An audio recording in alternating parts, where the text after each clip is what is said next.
The next step in the machine learning workflow is to build a dataset that can be used to solve your machine learning-based problem. Working with data is perhaps the most overlooked yet most important step of the machine learning process. Forbes did a survey back in 2016 which showed that about 80% of machine learning engineer time is spent preparing data.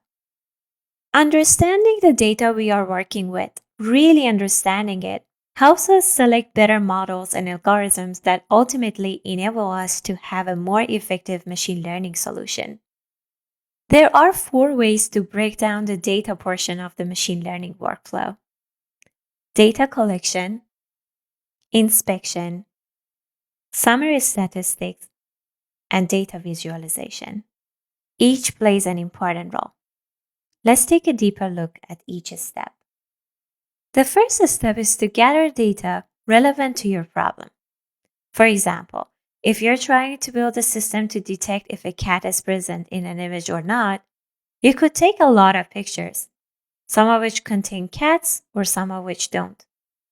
Note that you can find a lot of public data sets, so you might try some quick internet searches if you're still early in your exploration. The format, whether it is labeled or unlabeled, and the availability of data will ultimately determine the machine learning task you can solve. Now that you have some data, it's essential to inspect the integrity of the data.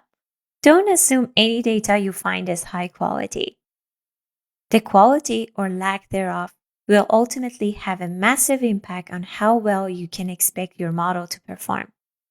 As you explore your data, you're trying to identify anything that's outside the norm. You're also looking for any missing or incomplete data. This could be very important information. Many models prefer numeric data. The question is, does any of the data need to be transformed to be able to work with the model type you're working on? A great way to better your data is to use summary statistics and create data visualization. For example, take a look at this fictionalized data. You can very clearly see different clusters of data here.